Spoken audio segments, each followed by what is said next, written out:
Assalamualaikum warahmatullahi wabarakatuh. Tuan-tuan dan puan-puan yang mulia, Alhamdulillahirabbil alamin. Allahumma salli ala sayyidina Muhammad wa ala ali sayyidina Muhammad amma ba'd.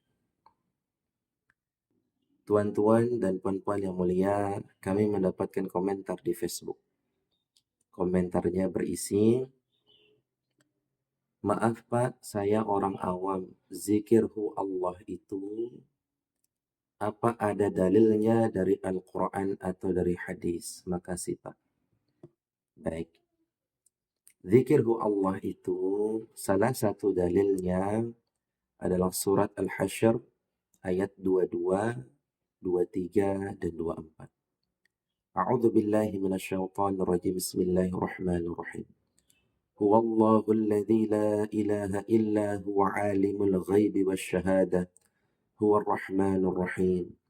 هو الله الذي لا إله إلا هو الملك القدوس السلام المؤمن المهيمن العزيز الجبار المتكبر سبحان الله عما يشركون هو الله الخالق البارئ المصور له الأسماء الحسنى يسبح له ما في السماوات والأرض وهو العزيز الحكيم. Jadi salah satu dalil zikirhu Allah itu adalah surat Al-Hasyr. Pertama-tama, untuk memahami konsep ini, Tuan harus betul-betul yakin bahwa hidup yang saat ini Tuan rasakan adalah hidup yang Allah berikan kepada Tuan. Tuan harus merasa bahwa Tuan itu dihidupkan oleh Allah. Ini syarat yang pertama untuk Tuan bisa paham akan zikir ini. Merasalah Tuan dihidupkan oleh Allah. Setelah Tuan merasa dihidupkan oleh Allah, rasakanlah bahwa hidup Tuan dengan Allah, pertaliannya adalah nafas.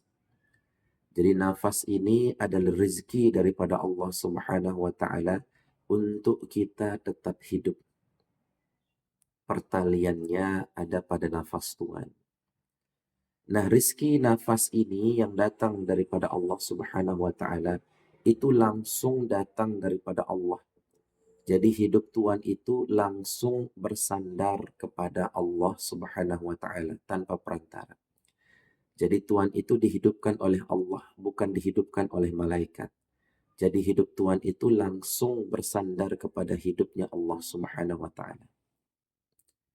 Setelah Tuan memahami konsep ini, sekarang kita tolaah ayatnya. Huwallahu alladzi la ilaha illa huwa. Dialah Allah yang tidak ada Tuhan melainkan Dia. Jadi zikirhu Allah itu diambil dari sini. Hu Allah itu, hu itu maksudnya huwa. Huwa artinya Dia. Dia siapa? Dialah Allah. Allah itu siapa? Nama zat Tuhan. Jadi Allah itu adalah nama zat Tuhan. Jangan dikira Allah itu zat Tuhan, tapi Allah itu adalah nama dari zat Tuhan. Makanya dalam surat Al-Fatihah Allah Subhanahu wa Ta'ala berfirman, Bismillahirrahmanirrahim. Dengan menyebut nama Allah. Nah, jadi Allah itu adalah nama zat, bukan zat, tapi nama zat. Nah, yang kita sembah itu adalah pemilik nama Allah ini. Yang kita sembah itu pemilik nama Allah ini. Jadi jangan heran ada orang yang menyebut Allahu Akbar, yang hafal Quran, tapi menusuk Sayyidina Ali karamallahu wajhah. Ini bisa jadi dia mengenal nama Allah, tapi tidak mengenal pemilik namanya. Nanti kalau tuan-tuan penasaran, silahkan buka sejarahnya siapa yang nusuk Sayyidina Ali karamallahu wajhah ketika sholat subuh. Dan apakah dia hafal Quran atau tidak. Ya. Huwallahu alladzi la ilaha illa huwa. Dialah Allah yang tidak ada Tuhan melainkan Dia. Siapa Dia itu? Nama zatnya Allah. Nah, siapa Allah itu? Dialah huwa alimul ghaibi wasyahadah huwa rahmanur rahim. Dia yang menyebut dirinya nama Allah itu memiliki sifat maha mengetahui sesuatu perkara yang gaib dan yang nyata. Dialah itu yang maha pengasih lagi maha penyayang. Huwallahu alladzi la ilaha illahu. Dialah Allah yang tidak ada Tuhan melainkan Dia. Al-Malikul Quddusus Salamul Mu'minul Muhaiminul Azizul Jabbarul Mutakabbir Subhanallahi amma yusyrikun. Dialah Allah yang maha raja, raja di atas raja, yang maha suci, yang maha sejahtera selamah, yang menjaga keamanan, pemelihara keselamatan, yang maha perkasa, yang maha kuasa, yang memiliki segala keagungan. Maha suci Allah dari apa yang mereka sekutukan. Huwallahul khaliqul bari'ul musawwiru lahul asma'ul husna yusabbihu lahu ma fis samawati wal ardi wa huwal azizul hakim. Dialah Allah yang menciptakan, dialah Allah yang mengadakan, yang membentuk rupa. Dia memiliki nama-nama yang mulia, yang indah, asma'ul husna. Yaitu mana? Ar-Rahman, Ar-Rahim, Al-Malik, Al-Qudus, As-Salam, Al-Mu'min, Al-Muhaimin, sampai dengan As-Sabur. Dan dialah yang maha perkasa lagi maha bijaksana. Apa yang ada di langit dan di bumi bertasbih kepada Allah Subhanahu wa ta'ala. Nah, jadi zikirhu Allah ini adalah metode supaya kita terfokus, supaya kita karem, tenggelam di dalam lautan sifat-sifat Allah Subhanahu wa ta'ala. Tidak ada lagi dunia, tidak ada lagi jabatan, tidak ada lagi pangkat polisi, tidak ada lagi pangkat TNI, tidak lagi DPR, pejabat, pengusaha, direktur, CEO. Tidak ada lagi dunia, harta, benda, tahta, semuanya, dan wanita. Nah, setelah kosong, ya, cara kunciannya seperti apa? Nah, ketika kita mengatakan hu, yaitu dia. Dia itu atau huwa ini atau hu ini kita gunakan pengikat. Apa yang diikat oleh hu ini?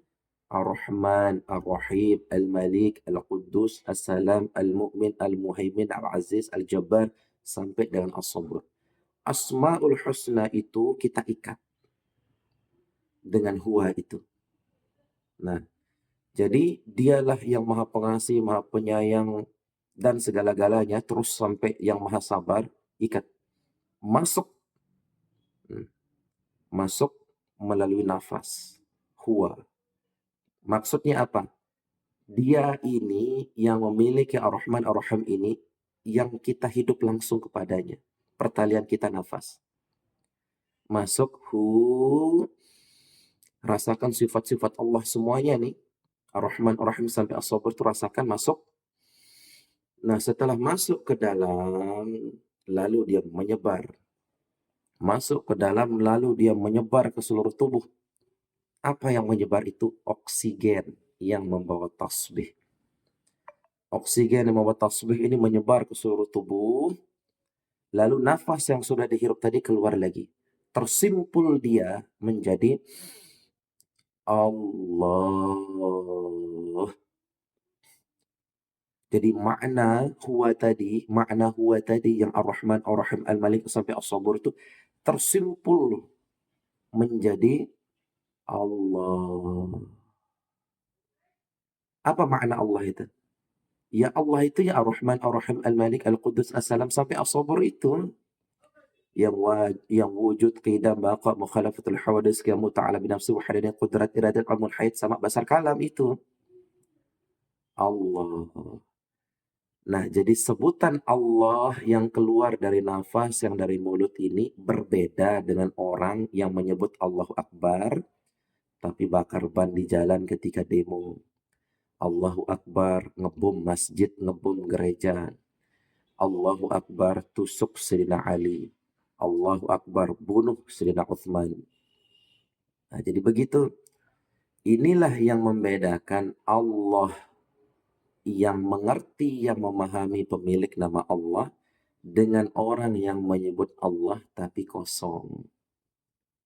Nah, jadi Al-Quran itu tidak hanya sampai di kerongkongannya, tapi Al-Quran itu mancing, tembus, tegak, rasa, roso, nancep alif ke dalam dadanya. Terasa. Allah. Allah. Ah, nanti tubuh itu akan merinding tuh, seperti hidup tuh. Tubuh akan merinding, bertasbihlah semuanya. Jadi alam semesta ini bertasbih kepada Allah Subhanahu wa taala. Tapi tasbih daun nggak pakai bahasa Arab ya. Tasbih darah nggak pakai bahasa Arab. Dia punya bahasanya sendiri. Tasbih tulang dia punya bahasanya sendiri. Tasbih daun, tasbih batu, tasbih api dia punya bahasa sendiri. Bahasa yang tiada bersuara, tiada berhuruf. Nah, inilah zikirhu Allah itu ketika naik bergetar tubuh, naik di antara dua alis, naik ke ubun-ubun, bergetar seperti cahaya atau sorot senter ke langit. Lalu kesadaran kita naik lagi satu jengkelak satu telunjuk di atas ubun-ubun, hilang kesadaran kita. Ini yang disebut dengan fana. Nah, tapi itu nanti tahap selanjutnya. Ini pembahasan tentang Allah saja dulu. Mudah-mudahan jawaban ini bisa memuaskan Tuhan yang mulia. Tentu Tuhan bisa menggunakan atau tidak menggunakan. Tuhan gunakan silahkan, tidak juga tidak apa-apa Tuhan. La ikraha fiddin, tidak ada paksaan dalam agama. Kebenaran itu kita tidak bisa memonopolinya. Karena kami bukan kebenaran itu tidak bisa kita memonopolinya. Karena kami bukan khawarij. Ya, kita ahli sunnah wal jamaah. Apabila ada salah kata, itu datang dari nafsu kami. Namun apabila itu benar, itu datang pada Allah Subhanahu wa ta'ala. Akhirul kalam. Assalamualaikum warahmatullahi wabarakatuh.